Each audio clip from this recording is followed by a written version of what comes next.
यह कहानी है एक पेंटर की जो बहुत ही बढ़िया पेंटिंग बनाया करता था।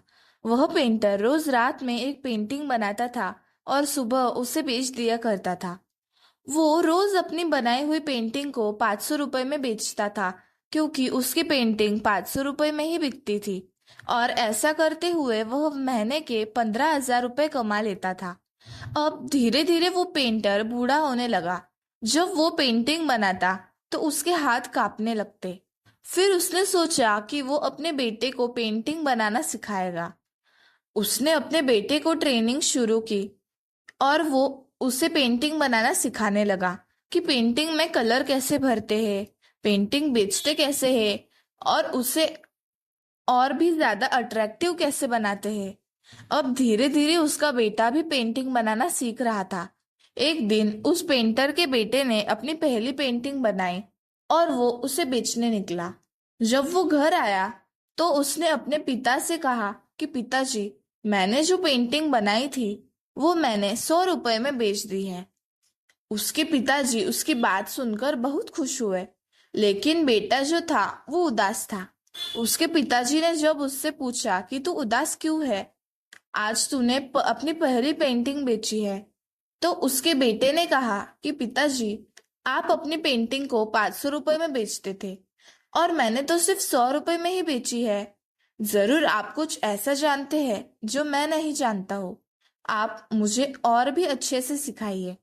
पिताजी ने उससे हाँ कहा और उससे और भी डिटेल में पेंटिंग की नॉलेज देने लगे।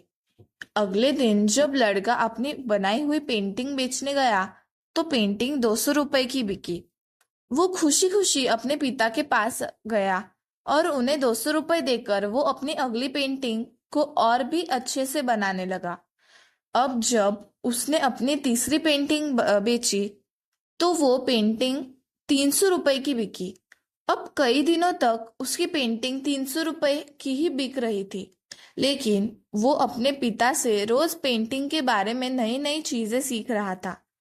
कुछ दिनों के बाद जब उस पेंटर के बेटे ने अपनी बनाई हुई पेंटिंग को 700 रुपए में बेचा और इस बार जब वो अपने घर आया और उसने अपने पिता को ये बात बताई तो उसके पिताजी बहुत खुश हुए और उन्होंने उससे कहा, चलो आज मैं तुम्हें पेंटिंग के बारे में कुछ नया सिखाता हूँ। तभी उस पेंटर के बेटे ने कहा, नहीं पिताजी, अब मैं सब कुछ सीख चुका हूँ और अब आप क्या मुझे सिखाएंगे। आपने अपनी सारी जिंदगी में पेंटिंग को 500 रुपए में ही बेचा है और मैंने 700 रुपए में। अब मुझे आपसे जितना सीखना था उतना मैं सीख चुका हूँ। तभी उसके पिता ने उससे कहा, बेटा, अब तू 700 रुपए के ऊपर कोई भी पेंटिंग बेच नहीं सकता है, क्योंकि जब तेरी जगह मैं था, जब मैंने अपने पिताजी यानी कि तेरे दादाजी से ज्यादा पैसे में पेंटिंग बेचा था, तब मैंने भी उनसे यही कहा था। वो 300 रुपए में अपनी पेंटिंग बेचा करते थे और जब मैंने 500 रुपए में पेंटिंग को बेचा था तब मैंने उनसे यही बात कही थी। और अब से लेकर अब तक मैं अपनी बनाई हुई पेंटिंग को 500 रुपए के ऊपर बेच नहीं पाया, क्योंकि मुझे घमंड आ गया था। और घमंड एक ज्ञानी आदमी और एक आर्टिस्ट पर बिल्कुल सूट नहीं करता, क्योंकि उससे उसकी सीखने की चाह कम हो जाती है। और हाँ, पेंटिंग के बारे में मैं ज्यादा जानता हूँ या तू, ये पैसों से नहीं पता चलता कि किससे कितना ज्यादा रुपए की पेंटिंग बेची। ये तरबूजों से पता चलता है, तजुर्बे से पता चलता है कि किसने उस फील्ड में कितना टाइम दिया है।